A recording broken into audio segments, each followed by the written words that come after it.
ഇന്ന് രാത്രിയിലും കർത്താവിൻ്റെ വിലയേറിയ സന്നിധിയിൽ നമുക്ക് ശാന്തമായ അന്തരീക്ഷത്തിൽ ഒരുമിച്ച് കൂടുവാനുള്ള സാവകാശം ദൈവം നൽകിയത് എല്ലാ നന്ദിയോടുകൂടെ ഓർക്കുന്നു, ദൈവത്തെ സ്തുതിക്കുന്നു.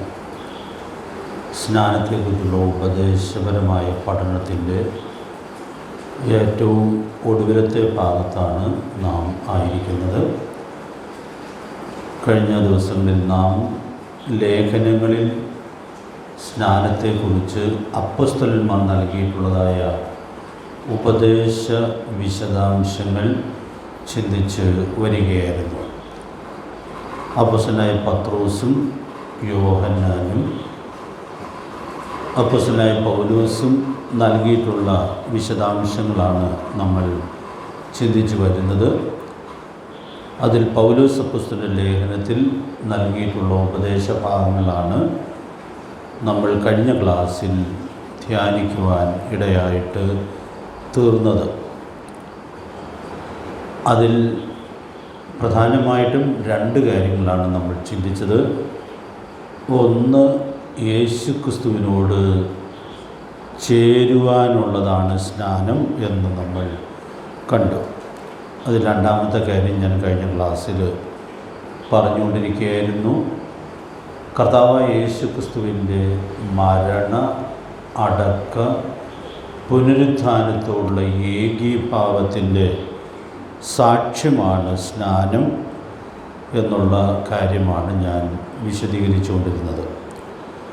അതിൽ മരണത്തോടുള്ള സാദൃശ്യത്തോട് എങ്ങനെ ഏകീഭവിക്കുന്നു എന്നുള്ളതാണ് കഴിഞ്ഞ ക്ലാസ്സിൽ നമ്മുടെ ചിന്താവിഷയമായിരുന്നത്. നാം പാപത്തിന് മരിച്ചവർ എന്ന് എണ്ണി ഓരോ ദിവസവും ജീവിക്കാനായിട്ട് ആവശ്യമുണ്ട് എന്ന് നമ്മൾ കാണുകയായിരുന്നു. ഞാനതിൻ്റെ വിശദാംശങ്ങൾ മിക്കവാറും പറഞ്ഞായിരുന്നു. ഒരു പരിചയമുള്ള 2 റെഫറൻസ് കൂടി പറഞ്ഞ് ആ ഭാഗം അവസാനിപ്പിക്കാം എന്ന് ആഗ്രഹിക്കുകയാണ്. നമുക്കറിയാം, പാപത്തിന് മരിച്ചു എന്നുള്ള പ്രയോഗത്തിൻ്റെ പ്രായോഗികമായ അർത്ഥം നമ്മുടെ അവയവങ്ങൾ പാപത്തിന് മരിച്ചതായിട്ട് എണ്ണി ആ സമർപ്പണത്തോടെ ജീവിക്കണം എന്നുള്ളതാണ്. റോമലേഖനം 12-ാം അധ്യായത്തിൻ്റെ 1-ാമത്തെ വാക്യത്തിൻ്റെ വിശദീകരണങ്ങളാണ് നമ്മൾ ഏറ്റവും ഒടുവിൽ ചിന്തിച്ച വാചകങ്ങൾ. അവിടെ ബുദ്ധിയുള്ള ആരാധനയെക്കുറിച്ച് നമ്മൾ വായിക്കുന്നുണ്ട്.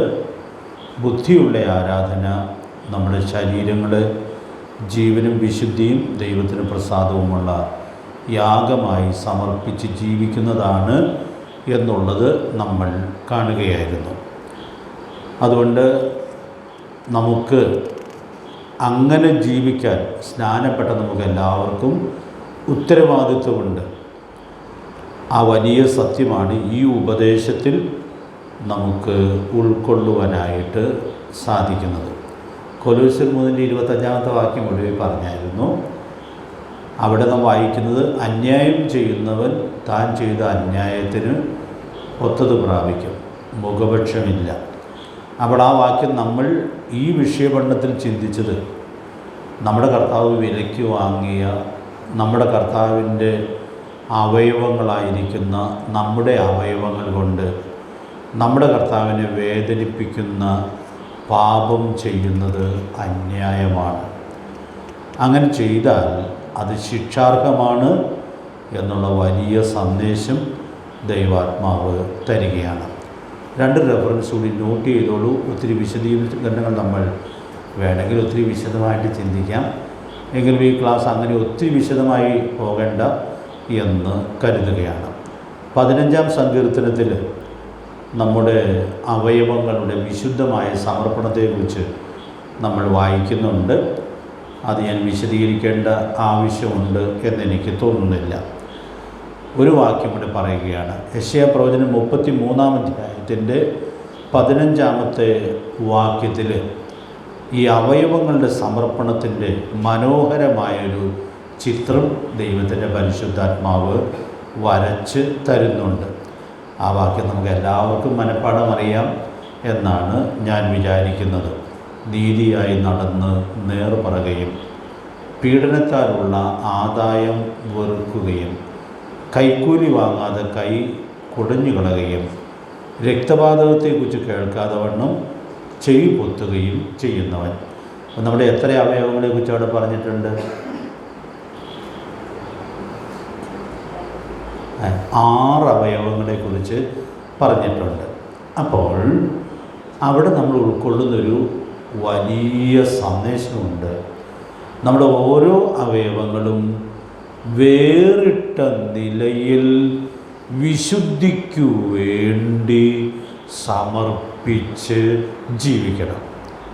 എൻ്റെ ഈ അവയവങ്ങൾ കൊണ്ട് ഞാൻ പാപം ചെയ്യുകയില്ല എന്നുള്ളതായ നല്ല നിർണയത്തോടെ ജീവിക്കാനായിട്ട് സാധിക്കണം. പാപത്തിന് മരിക്കുക, മരിച്ചു ജീവിക്കുക എന്ന് പറയുന്നതിൻ്റെ പ്രായോഗികമർത്ഥം അതാണ് എന്ന് നമുക്ക് ഉൾക്കൊള്ളാനായിട്ട് സാധിക്കുകയാണ്. ഇനി അതിൽ 2-3 കാര്യങ്ങളോട് പറഞ്ഞ് ഞാൻ ഈ ഉപദേശപരമായ ഭാഗം അവസാനിപ്പിക്കുകയാണ്. കർത്താവിൻ്റെ അടക്കത്തോടുള്ള ഏകീഭാവം. അപ്പോൾ മരിച്ചാൽ അടക്കണം, അത് ഒരു സാമാന്യ കാര്യമാണ്. അപ്പോൾ ഈ വിഷയത്തിൻ്റെ വിശദീകരണത്തിൽ ഈ വാക്ക് ദൈവാത്മാവ് ആവർത്തിച്ച് ഉപയോഗിക്കുന്നുണ്ട്. നല്ല പരിചയമുള്ള വാക്യങ്ങളാണെങ്കിൽ ആ വാക്യങ്ങൾ നമുക്കൊന്ന് വായിച്ച്, എഴുതപ്പെട്ട തിരുവെഴുത്തുകളല്ലേ, അപ്പോൾ അതുകൊണ്ടാവും നമുക്കൊന്ന് വായിച്ചു പോകാം. റോമലേഖനം 6-ാം അധ്യായത്തിൻ്റെ 4-ാം വാക്യത്തിൽ ഈ കാര്യം വളരെ കൃത്യമായി രേഖപ്പെടുത്തുന്നുണ്ട്. വായിച്ചേ 4-ാമത്തെ വാക്യം.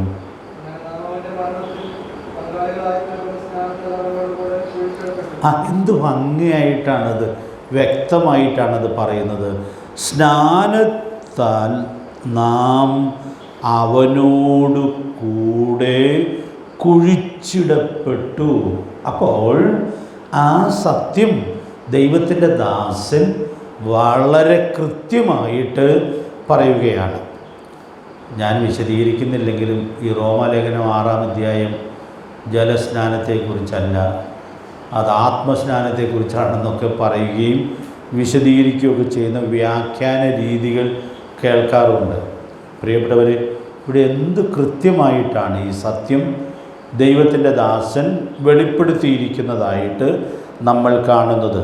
സ്നാനത്തിൽ അവനോട് കൂടെ കുഴിച്ചിടപ്പെട്ടു. സ്നാനപ്പെടുന്നൊരു വ്യക്തി വെള്ളത്തിലേക്ക് മുങ്ങുമ്പോൾ ഈ വലിയ സത്യത്തെ സാക്ഷ്യപ്പെടുത്തുന്നു എന്നുള്ള കാര്യം നമുക്കിവിടെ ഉൾക്കൊള്ളാനായിട്ട് സാധിക്കുന്നുണ്ട്. ലേഖനത്തിൽ ഇത് പറഞ്ഞിരിക്കുന്ന വേറൊരു വാക്യമുണ്ട്. അതിൻ്റെ റെഫറൻസ് ആർക്കെങ്കിലും ഒന്ന് പറയാമോ? 1-2 വട്ടം ഞാൻ ഈ പഠനത്തിൽ പറഞ്ഞതാണ്, അതുകൊണ്ട് കൊലോസ്യ ലേഖനം 2-ാം അധ്യായത്തിൻ്റെ 12-ാമത്തെ വാക്യത്തിലും ഇതേ സത്യം നമ്മൾ കാണുന്നുണ്ട്. സ്നാനത്തിൽ നിങ്ങൾ അവനോട് കൂടെ അടക്കപ്പെടുകയും.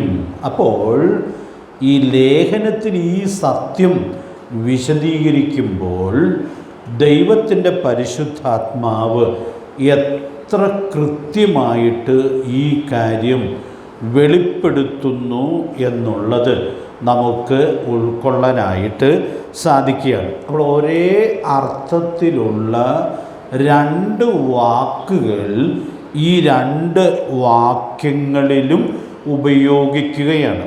റോമാലേഖനത്തിൽ കുഴിച്ചിടപ്പെട്ടു എന്ന വാക്ക് ഉപയോഗിക്കുന്നെങ്കിൽ കൊലോസ്യ ലേഖനത്തിൽ അവനോടുകൂടി അടക്കപ്പെട്ടു എന്നുള്ളതായ വലിയ സത്യം സമാനമായ 2 വാക്കുകളിലൂടെ ദൈവാത്മാവ് വെളിപ്പെടുത്തുന്നതായിട്ട് നമ്മൾ കാണുന്നുണ്ട്. അതുകൊണ്ട് പ്രിയപ്പെട്ടവരെ, നാം സ്നാനത്തിൽ നമ്മുടെ കർത്താവിൻ്റെ അടക്കത്തോട് ഏകീഭവിക്കുന്നു എന്നുള്ള വലിയ സത്യം നമുക്ക് അവിടെ ഉൾക്കൊള്ളുവാനായിട്ട് സാധിക്കുകയാണ്. അതുകൊണ്ട് ആ വലിയ ഉൾക്കാഴ്ച ഈ വേദഭാഗത്ത് നിന്ന് ഉൾക്കൊള്ളാനായിട്ട് സാധിക്കേണ്ടിയിരിക്കുന്നു. അവനോട് കൂടെ കുഴിച്ചിടപ്പെട്ടു. റോമലേഖനം 6-ാം അധ്യായത്തിൻ്റെ 6-ാമത്തെ വാക്യത്തിലേക്ക് വരുമ്പോൾ അതോട് ചേർത്ത് ചിന്തിക്കാവുന്ന ഒരു പ്രയോഗം കൂടി നമ്മളൊന്ന് നോക്കി പോവുകയാണ്. റോമലേഖനം 6-ാം അധ്യായത്തിൻ്റെ 6-ാമത്തെ വാക്യം വായിച്ചേ.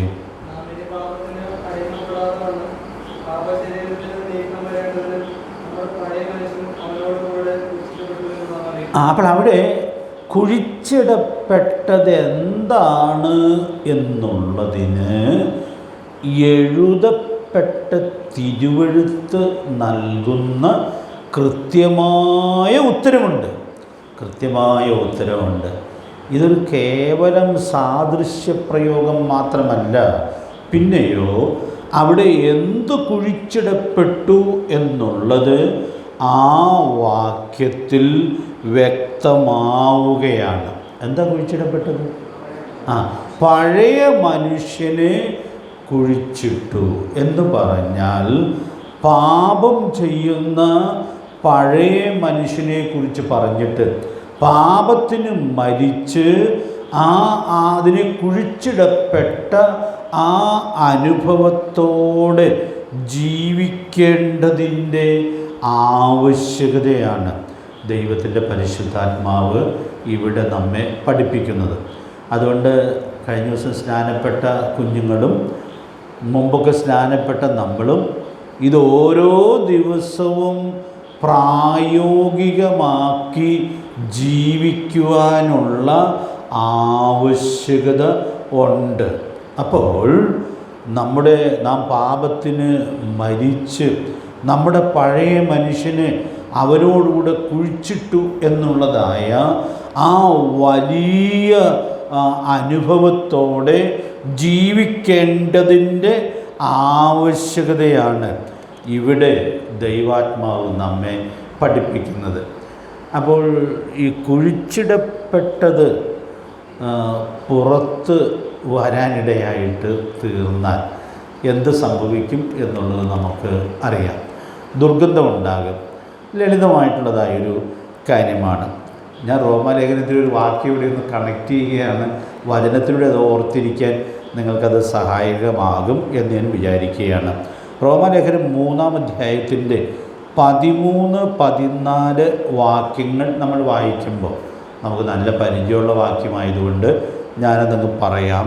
അവരുടെ തൊണ്ട തുറന്ന ശവക്കുഴി, നാവുകൊണ്ട് അവർ ചതിക്കുന്നു, സർപ്പവിഷം അവരുടെ അധരങ്ങൾക്ക് കീഴെ ഉണ്ട്, അവരുടെ വായിൽ ശാപവും കയ്പും നിറഞ്ഞിരിക്കുന്നു. അതുകൊണ്ട് പ്രിയപ്പെട്ടവരെ, ഈ വാക്യങ്ങൾ നമ്മളൊന്ന് കണക്ട് ചെയ്ത് ചിന്തിക്കുമ്പോൾ പഴയ മനുഷ്യൻ കുഴിച്ചിടപ്പെട്ടത് പുറത്തു വരുവാനിടയായിട്ട് തീരുന്നത് അത് ദുർഗന്ധപൂരിതമായ സാഹചര്യത്തിലേക്ക് നയിക്കും എന്നുള്ളതായ വലിയ സത്യം നമുക്കിവിടെ ഉൾക്കൊള്ളാനായിട്ട് സാധിക്കുകയാണ്. അതുകൊണ്ട് ഞാനൊരു പ്രായോഗിക പാഠം പറഞ്ഞ് അവിടെ നിന്ന് മുമ്പോട്ട് പോകാം എന്ന് ആഗ്രഹിക്കുന്നു. നമ്മൾ പഴയ മനുഷ്യനെ കുഴിച്ചിട്ട ആളുകളാണ്. അത് ജീവിതത്തിൻ്റെ എല്ലാ സന്ദർഭങ്ങളിലും സൂക്ഷ്മതയോടെ പ്രായോഗികമാക്കി ജീവിക്കാനുള്ള ഉത്തരവാദിത്വം ഉണ്ട്.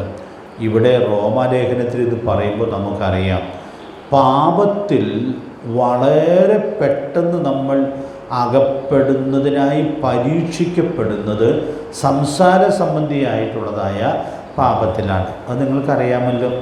യാക്കോബ് പറയുന്നൊരു വാക്യം നമ്മൾ കൂടെ ഓർക്കാറുണ്ട്. നാം എല്ലാവരും പലതിലും തെറ്റിപ്പോകുന്നു. അടുത്ത വാചകം ഓർക്കണ്ടോ?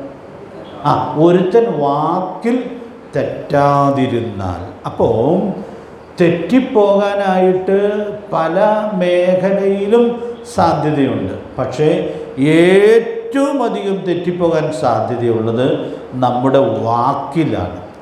ഞാൻ കഴിഞ്ഞൊരു ക്ലാസ്സിൽ 1 തിമോഥെയോസ് 4:12 കഴിഞ്ഞ ക്ലാസ്സിൽ തന്നെയാണെന്ന് തോന്നുന്നു പരാമർശിച്ചായിരുന്നു.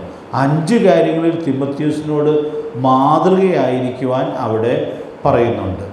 അതിൽ ഏതാണെന്ന് ഓർക്കണ്ടോ? വാക്കിൽ.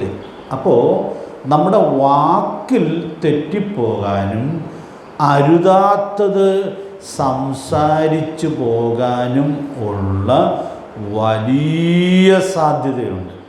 ഈ യാക്കോബ് 3-ാം അധ്യായത്തിൽ സാധാരണ വർത്തമാനം പറയുന്നിടത്ത് തെറ്റുന്ന കാര്യമല്ല പറഞ്ഞിരിക്കുന്നത്. നിങ്ങൾ അധികം പേര് ആരാകരുതെന്ന് പറഞ്ഞാണ് പറഞ്ഞിരിക്കുന്നത്, ഉപദേഷ്ടാക്കന്മാർ ആകരുത്. അപ്പോൾ ദൈവത്തിൻ്റെ വചനം പറയാൻ നിൽക്കുമ്പോൾ പോലും അരുതാത്ത വാക്കുകൾ വന്നു പോകുന്നതിനുള്ള സാധ്യതയുണ്ട്. അതുകൊണ്ട് പ്രിയ ദൈവമക്കളെ, ഞാൻ ഇങ്ങനെ ഓർപ്പിക്കട്ടെ, നമ്മുടെ പഴയ മനുഷ്യനെ അവനോടുകൂടെ ക്രൂശിച്ച് ആ പഴയ മനുഷ്യനെ കുഴിച്ചിട്ടതായ അനുഭവത്തിൽ ഓരോ ദിവസവും ജീവിക്കാനുള്ള ഉത്തരവാദിത്വം ഉണ്ട്.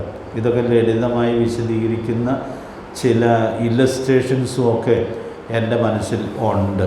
എങ്കിൽ ഇത്രയും കാര്യഗൗരവമായ ഒരു പഠനത്തിൽ എനിക്ക് ആ ഇല്ലസ്ട്രേഷൻ പറയാനൊരു ഭയം തോന്നുന്നു എന്നുള്ളത് കൊണ്ട് ഞാൻ പറയണ്ട എന്ന് വിചാരിക്കുകയാണ്. ഈ തിരുവെഴുത്തുകൾ നമുക്ക് ധാരാളം മതിയാകും. അതുകൊണ്ട് നമ്മുടെ അവയവങ്ങൾ കൊണ്ടാണ് നമ്മൾ പാപം ചെയ്യുന്നത്. അതുകൊണ്ട് നാം ആ പാപത്തിന് മരിച്ചവരാണെന്നും നമ്മുടെ പഴയ മനുഷ്യൻ അവനോട് കൂടെ കുഴിച്ചിടപ്പെട്ട അനുഭവത്തിൽ ജീവിക്കേണ്ടവരാണ് എന്നുള്ളതുമായ ആ വലിയ ഉൾക്കാഴ്ച സൂക്ഷിച്ചുകൊണ്ട് സാക്ഷ്യം വഹിക്കത്തക്കവണ്ണം ദൈവാത്മാവ് നമുക്കെല്ലാവർക്കും കൃപ നൽകട്ടെ. ഓരോ അവയവങ്ങളും അവനോടുകൂടെ കുഴിച്ചിടപ്പെട്ടു എന്ന് പ്രായോഗിക തലത്തിൽ ഉറപ്പുവരുത്തി ജീവിക്കാനായിട്ട് നമുക്ക് ഉത്തരവാദിത്വമുണ്ട്.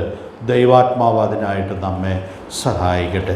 ഇനി 3-ാമത്തെ കാര്യം കൂടെ പറഞ്ഞ് ഞാൻ ഈ ഉപദേശപരമായ ഭാഗത്ത് നിന്ന് മുൻപോട്ട് പോവുകയാണ്. 3-ാമത്തേത് നമുക്കെല്ലാം അറിയാം, കർത്താവിൻ്റെ പുനരുത്ഥാനത്തോടുള്ള ഏകീഭാവം. അപ്പോൾ മരണത്തോടുള്ള ഏകീഭാവം, അടക്കത്തോടുള്ള ഏകീഭാവം, പുനരുത്ഥാനത്തോടുള്ള ഏകീഭാവം.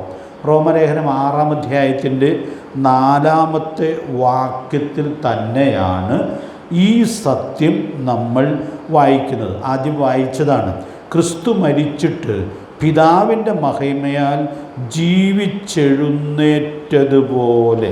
അടുത്ത വാക്കുകൾ നിങ്ങൾക്ക് അറിയാമായിരിക്കും, നാമും ജീവൻ്റെ പുതുക്കത്തിൽ നടക്കേണ്ടതിന് തന്നെ.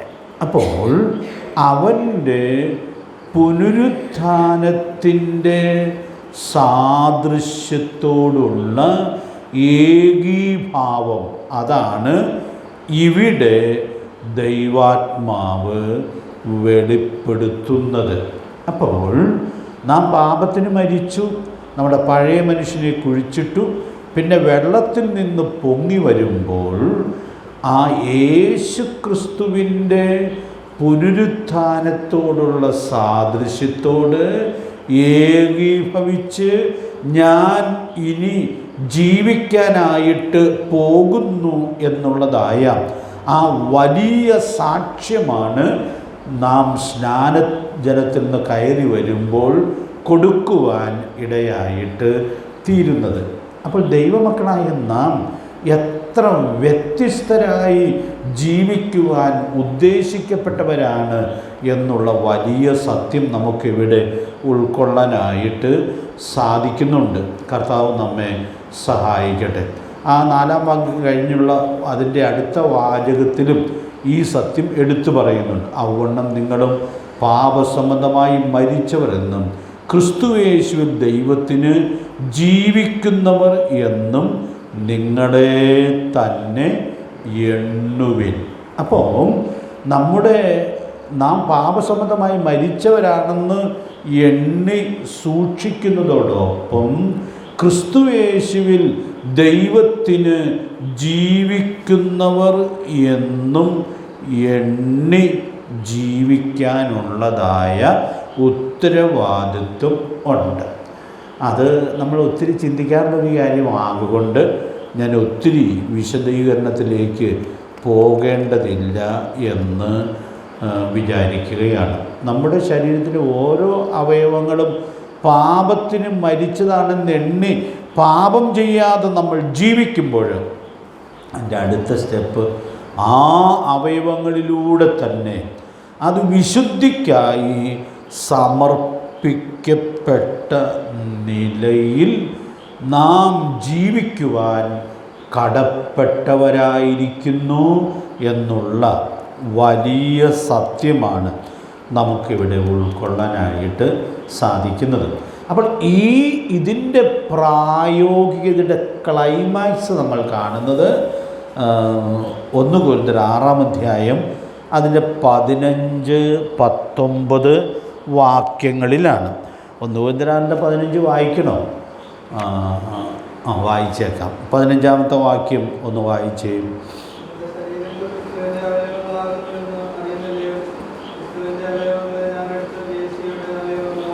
അപ്പോൾ അവിടെ ഈ പുനരുത്ഥാനത്തിൻ്റെ സാദൃശ്യത്തോട് ഏകീഭവിച്ച് ജീവൻ്റെ പുതുക്കത്തിൽ നടക്കുമ്പോൾ നമ്മൾ അറിഞ്ഞു സൂക്ഷിക്കേണ്ട വലിയൊരു സത്യം ഇവിടെ പറയുകയാണ്.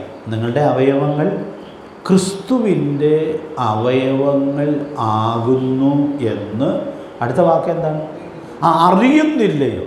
അപ്പോൾ നമുക്ക് വേണ്ടിയ ഏറ്റവും പ്രധാനപ്പെട്ട അറിവ് നമ്മുടെ ശരീരത്തിൻ്റെ അവയവങ്ങൾ ക്രിസ്തുവിൻ്റെ അവയവങ്ങൾ ആണെന്നുള്ള ആ അറിവിൻ്റെ സജീവതയിൽ ജീവിക്കാനായിട്ട് സാധിക്കണം. അതിൻ്റെ 19-ാം വാക്യം കൂടി ഒന്ന് നോട്ട് ചെയ്തോളൂ. അവിടെ ആണ് ഈ നമ്മുടെ അവയവങ്ങൾ എങ്ങനെയാണ് ക്രിസ്തുവിൻ്റെ അവയവങ്ങളായത് എന്നുള്ളതിൻ്റെ ന്യായം നമ്മൾ കാണുന്നത്.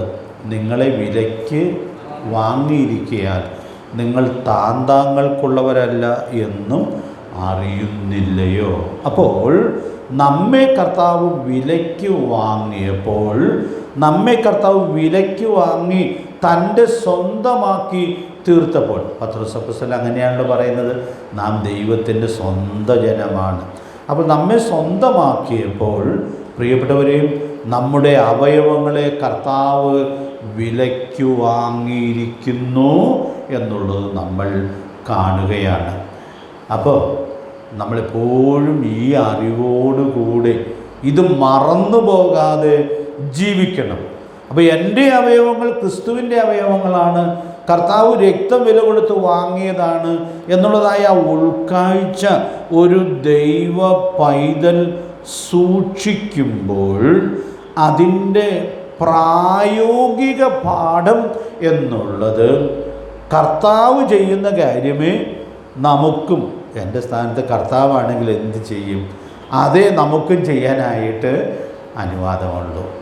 അപ്പോൾ ആ വലിയ സത്യം നമുക്ക് ഉൾക്കൊള്ളാനായിട്ട് സാധിക്കുമ്പോൾ നമ്മുടെ ജീവിതത്തെ എത്രത്തോളം സൂക്ഷ്മതയോടെ കരുതുവാനായിട്ട് സാധിക്കും. ഈ വലിയ സത്യം ദൈവത്തിൻ്റെ പരിശുദ്ധാത്മാവ് ഇവിടെ വെളിപ്പെടുത്തുകയാണ്. അതുകൊണ്ട് ഞാൻ ഇന്ന് രാത്രി ഇങ്ങനെ ഓർപ്പിക്കട്ടെ, നമുക്ക് നമ്മുടെ കർത്താവിൻ്റെ മരണ അടക്ക പുനരുദ്ധാനത്തോടുള്ള ഏകീഭാവത്തോടെ ജീവിക്കാം.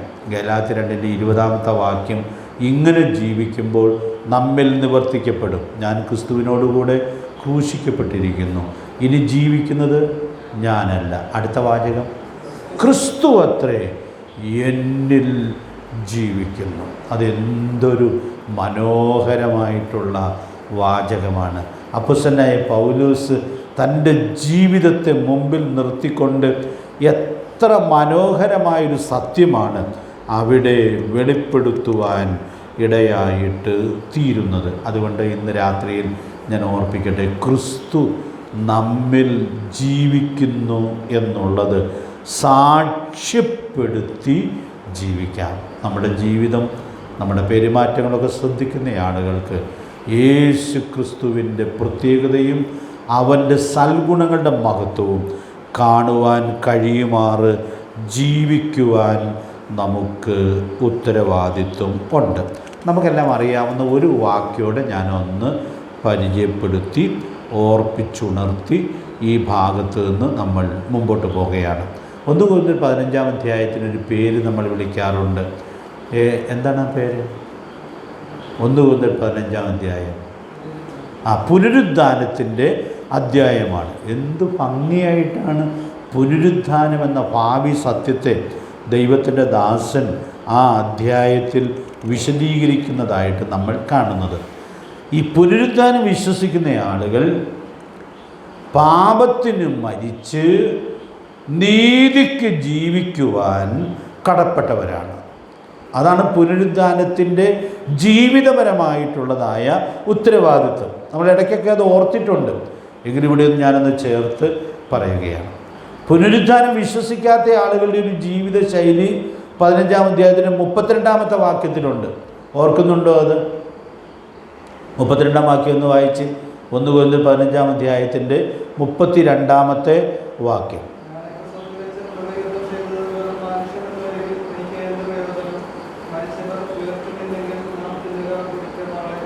അപ്പോൾ അത് പുനരുദ്ധാനം വിശ്വസിക്കാത്തവരുടെ ജീവിതശൈലിയാണ്. നാം തിന്നുക, കുടിക്കുക, നാളെ ചാകുമല്ലോ. അപ്പോൾ അത് പുനരുദ്ധാനം വിശ്വസിക്കാത്തവരുടെ ജീവിതശൈലിയാണ്. പ്രിയപ്പെട്ടവരെ, നമ്മുടെ ജീവിതശൈലി അങ്ങനെ ആകാൻ പാടില്ല. നമ്മുടെ പെരുമാറ്റവും കാര്യങ്ങളുമൊക്കെ ആളുകൾ ശ്രദ്ധിക്കുമ്പോൾ അതാണ് നമ്മുടെ ശൈലി എന്നുള്ളത് മനുഷ്യർക്ക് മനസ്സിലായാൽ നമ്മൾ പരാജയിതരാണ് എന്നുള്ളത് വിസ്മരിക്കരുത്. അപ്പോൾ പുനരുദ്ധാനം വിശ്വസിക്കുന്നവരുടെ ജീവിതശൈലി 34-ാമത്തെ വാക്യത്തിലുണ്ട്. അത് നമുക്കെല്ലാം അറിയാം, മനപ്പാട് അറിയാവുന്ന വാക്യമാണ്. നീതിക്ക് നിർമ്മതരായി ഉണരുവിൻ. പിന്നൊരു കൽപ്പനയുണ്ടല്ലോ, പാപം ചെയ്യാതിരിപ്പിൻ. അപ്പോൾ ഞാൻ ഇങ്ങനെ പറയട്ടെ, ഒരാൾ യേശുക്രിസ്തുവിൻ്റെ മരണാടക്ക പുനരുദ്ധാനത്തോടുള്ളതായ ഏകീഭാവത്തിൽ ജീവിക്കുമ്പോൾ ഈ പാപം നിറഞ്ഞ ലോകത്തിൽ, പാപത്തിൻ്റെ താഴ്ചയുള്ള ശരീരത്തിൽ ജീവിക്കുമ്പോഴും പാപം ചെയ്യാതെ ജീവിക്കത്തക്കവണ്ണം ഒരു ദൈവ പൈതൽ ഒരുക്കപ്പെടുവാൻ ഇടയായിട്ട് തീരും. പ്രിയപ്പെട്ടവരെ, അപ്പോൾ ഈ മരണാടക്ക പുനരുദ്ധാനത്തോടുള്ള ഏകീഭാവത്തിൻ്റെ ആകത്തുക പാപമോചനം പ്രാപിച്ച ദൈവമക്കളായ നാം പാപം ചെയ്യാതെ ഓരോ ദിവസവും വിജയകരമായിട്ട് ജീവിക്കുന്നു എന്നുള്ളതാണ്. അപ്പോൾ പാപം ചെയ്യാതിരിപ്പിൻ എന്നുള്ളതായ ഈ ഉപദേശം ദൈവവചനത്തിൽ, പ്രത്യേകിച്ച് പുതിയ നിയമത്തിൽ ലേഖനങ്ങളിൽ വളരെ വ്യക്തമായി നമ്മൾ കാണുകയാണ്. അവിടെ ലേഖനങ്ങളിൽ ഇത് പറഞ്ഞിട്ടുള്ള വേറെ ഏതെങ്കിലും ഒരു വാക്യം നിങ്ങൾക്കൊന്ന് പറയാമോ? വെയിറ്റ് ചെയ്യാൻ പറ്റില്ല. 1 യോഹന്നാൻ 2:1 വാക്യം. എൻ്റെ കുഞ്ഞുങ്ങളെ, നിങ്ങൾ പാപം ചെയ്യാതിരിപ്പാൻ ഞാൻ ഇത് നിങ്ങൾക്ക് എഴുതുന്നു. യോഹന്നാൻ്റെ ലേഖനത്തിൽ നമ്മൾ മനപ്പാഠം പഠിച്ചിട്ടുള്ള മറ്റൊരു വാക്യം കൂടെ ഞാൻ ചേർത്ത് പറയുക. 5-ാം അധ്യായത്തിൻ്റെ 18-ാമത്തെ വാക്യം. ദൈവത്തിൽ നിന്ന് ജനിച്ചവനാരും പാപം ചെയ്യുന്നില്ല. ഇതേ പ്രകൃതത്തിലുള്ള പല വാക്യങ്ങൾ യോഹന്നാൻ്റെ 1-ാം ലേഖനത്തിൽ ഉണ്ട്. വിസ്താര ഭയം കൊണ്ട് ഞാൻ മറ്റു വാക്യങ്ങളിലേക്ക് ഇപ്പോൾ പോകുന്നില്ല. അപ്പോൾ പുതിയ നിയമത്തിൽ സ്നാനത്തിൻ്റെ ഉപദേശം നൽകുന്നത് പോലെ തന്നെ വിശുദ്ധ ജീവിതത്തിൻ്റെ ഏറ്റവും ഉന്നതമായ ഉപദേശം ദൈവത്തിൻ്റെ വചനം വെളിപ്പെടുത്തുന്നുണ്ട്. അതിവിടെ നമുക്ക് ഉൾക്കൊള്ളാനായിട്ട് സാധിക്കും. ആട്ടെ, ഈ ഉപദേശം കർത്താവ് സുവിശേഷങ്ങളിൽ പറഞ്ഞിട്ടുണ്ടോ? പാപം ചെയ്യരുതെന്ന് പറഞ്ഞിട്ടുണ്ട്. 2 റെഫറൻസ് എഴുതിയിട്ട് നമുക്ക് പോകാം. യോഹന്നാന്റെ സുവിശേഷം 5-ാം അധ്യായത്തിൻ്റെ 14-ാമത്തെ വാക്യം. കർത്താവ് പക്ഷവാതക്കാരന് സൗഖ്യം കൊടുത്തു. അവനെ പിന്നെ ദൈവാലയത്തിൽ വെച്ച് കണ്ടു. അപ്പോൾ അവനോട് പറഞ്ഞ വാക്കുകൾ ഓർക്കാറുണ്ട്. അധികം തിന്മയായത് ഭവിക്കാതിരിക്കാൻ ഇനി പാപം ചെയ്യരുത്.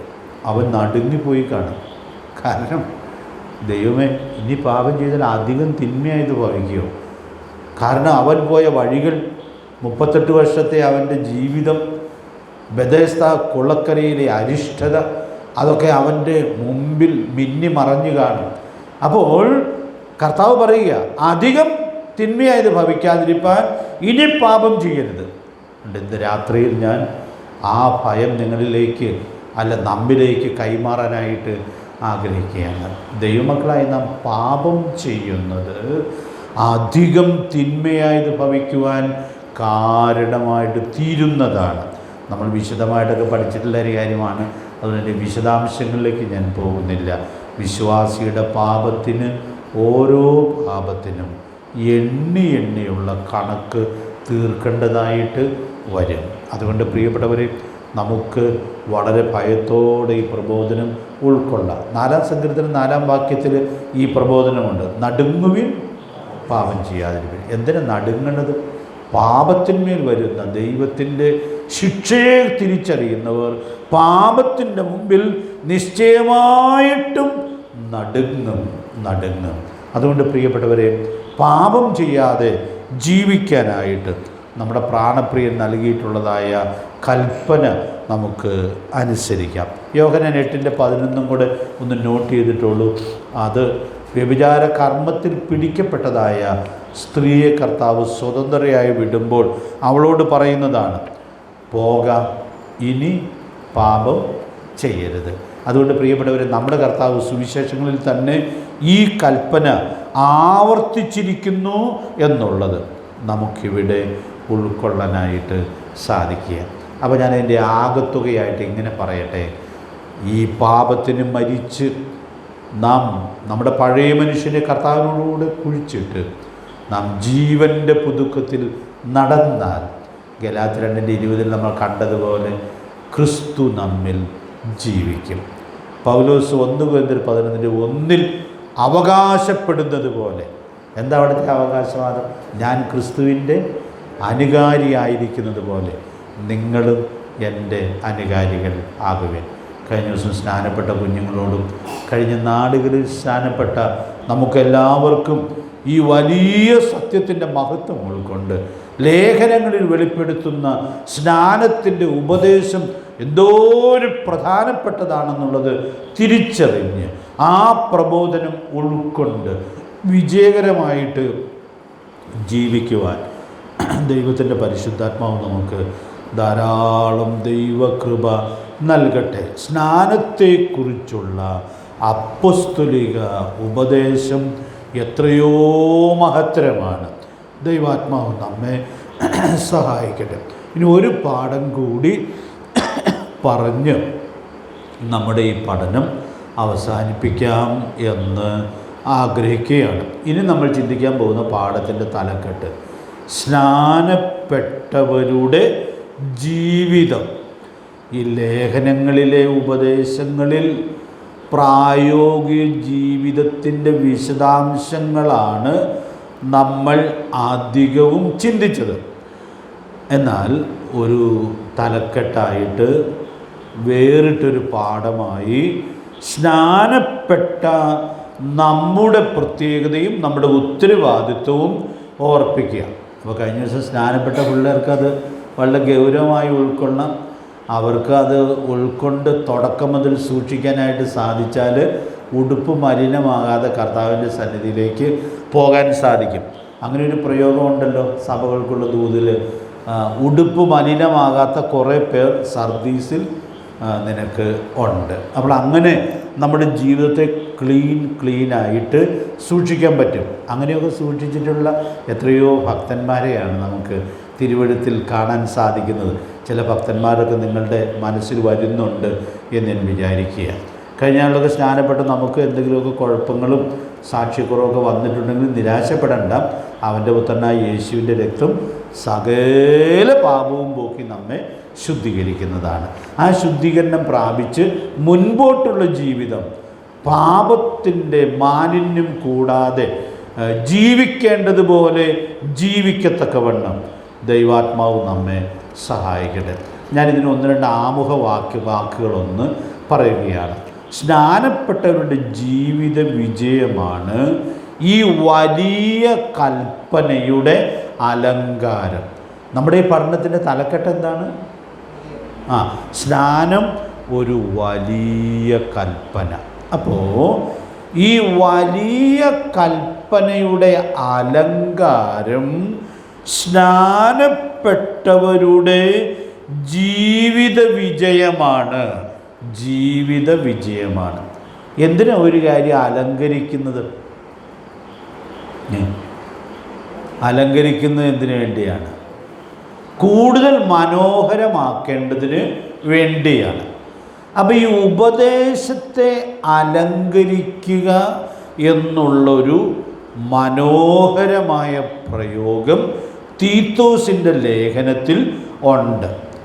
അപ്പോൾ അവിടെ ആ വാക്യം നമുക്കൊന്ന് വായിച്ചു പോകാം. തീത്തോസ് 2:9-10 വാക്യങ്ങൾ വായിക്കാം.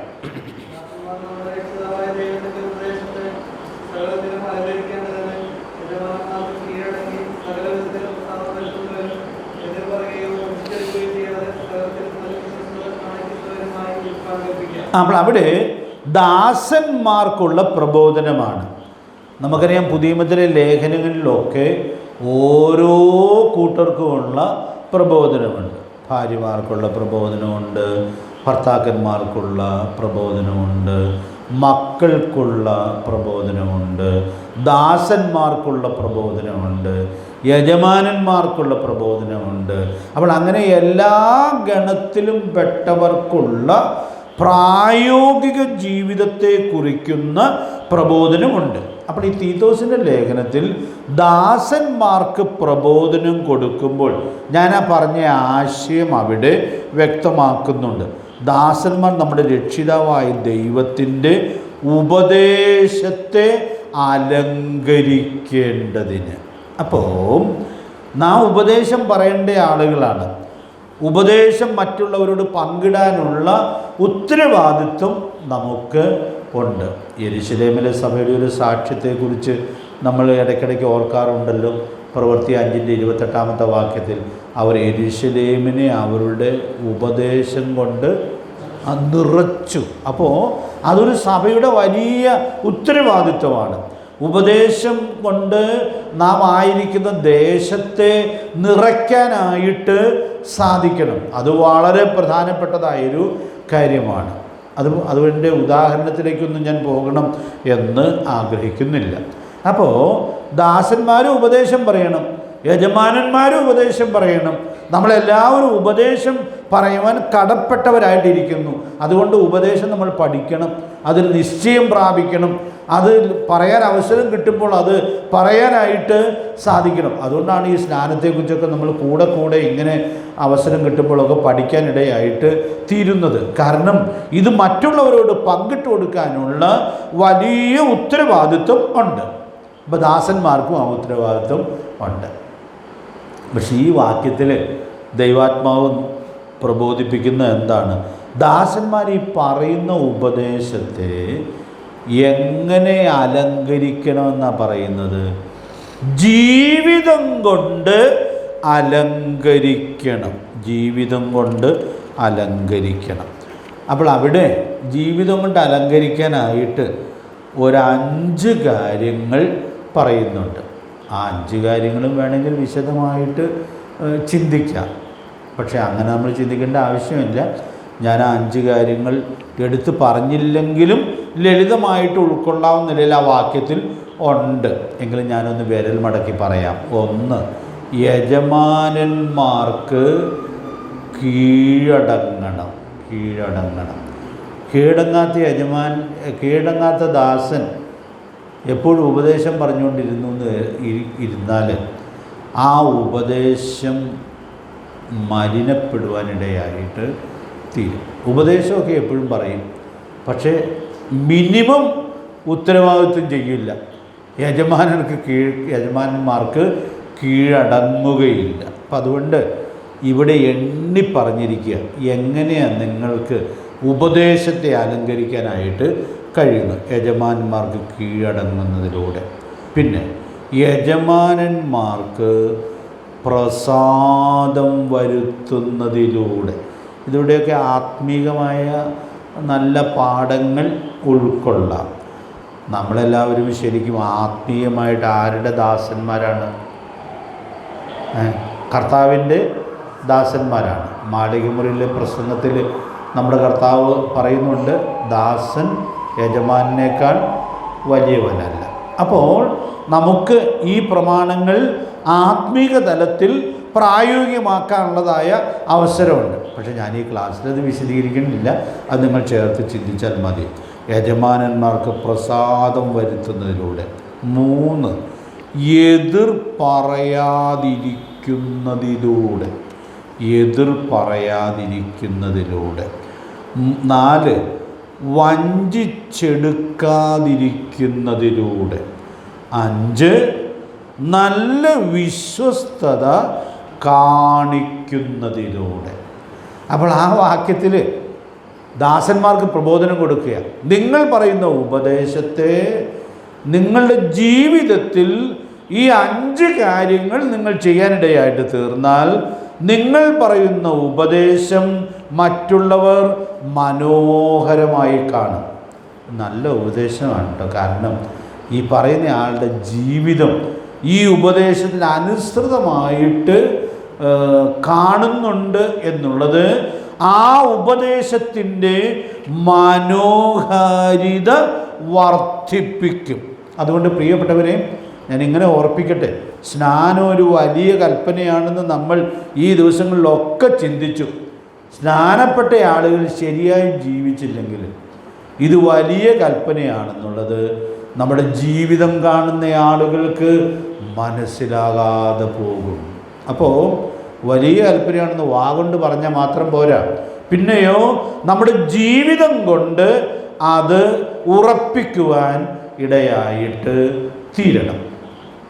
ഞാൻ ഈ വേദഭാഗം ചിന്തിക്കുമ്പോൾ ഞാൻ കണ്ടിട്ടില്ലെങ്കിലും ഈ അടുത്ത ദിവസങ്ങളിൽ പെരുമ്പാവൂരിലുണ്ടായിരുന്ന ഒരു സഹോദരനെക്കുറിച്ച് കേട്ടതായ ഒരു സാക്ഷ്യവാചകം ഓർക്കാൻ ഇടയായിട്ട് തീർന്നു. നമ്മിൽ ചിലരൊക്കെ അറിയുന്ന കോട്ടയത്തുണ്ടായിരുന്ന പോൾ തോമസിൻ്റെ ആ പിതാവ് പെരുമ്പാവൂരിൽ രജിസ്ട്രാറായിട്ട് ഒരു സമയത്ത് ജോലി ചെയ്തിരുന്നു. അതൊക്കെ എനിക്കൊന്നും ഓർമ്മയുള്ള കാലമല്ല, അങ്ങനെ ജോലി ചെയ്തിരുന്നു. അപ്പോൾ പെരുമ്പാവൂർ സഭയിൽ നമ്മുടെ ഒരു സഹോദരൻ ആ ഓഫീസിൽ ഒരു ശിപായി ആയിട്ട് ഉണ്ടായിരുന്നു.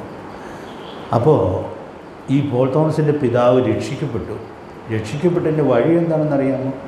ഈ ശിപായി ആയിട്ടുണ്ടായിരുന്ന സഹോദരൻ്റെ ആ നല്ല പെരുമാറ്റവും ഓഫീസിലുള്ള അദ്ദേഹത്തിൻ്റെ ആ വിനയത്തോടു കൂടിയുള്ളതായ ജോലിയും സാക്ഷ്യവുമാണ് ആ ഓഫീസിലെ ഏറ്റവും ഉയർന്ന സ്ഥാനത്ത് ജോലി ചെയ്യുന്ന ആ വ്യക്തിയെ സുവിശേഷത്തിലേക്ക് കൊണ്ടുവന്നത്. കാരണം ഒരു ദിവസം ഈ ഓഫീസറെ നോക്കി നിന്ന് ഇദ്ദേഹം സങ്കടപ്പെടുകയാണ്.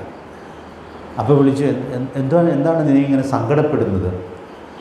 അപ്പോൾ അദ്ദേഹം പറഞ്ഞു എന്നാണ് പറയുന്നത്, സാറ് ഇവിടുന്ന് മരിച്ചു പോയാൽ നരകത്തിൽ പോകുമല്ലോ എന്നുള്ളതായ ആ വിഷമം കൊണ്ടാണ് എനിക്ക് സങ്കടമുണ്ടായത്. എന്താ നീ അങ്ങനെ പറയാൻ കാരണം? പോലെ ഏറ്റവും ലളിതമായിട്ട് അദ്ദേഹം സുവിശേഷം പറയാനിടയായിട്ട് തീർന്നു. ആ ഓഫീസിൽ ഏറ്റവും ഉന്നതമായി ജോലി ചെയ്തിരുന്ന ആ പ്രിയപ്പെട്ടവൻ യേശുക്രിസ്തുവിനെ രക്ഷകനും കർത്താവുമായിട്ട് സ്വീകരിക്കുവാൻ അത് മുഖാന്തരമായിട്ട് തീർന്നു.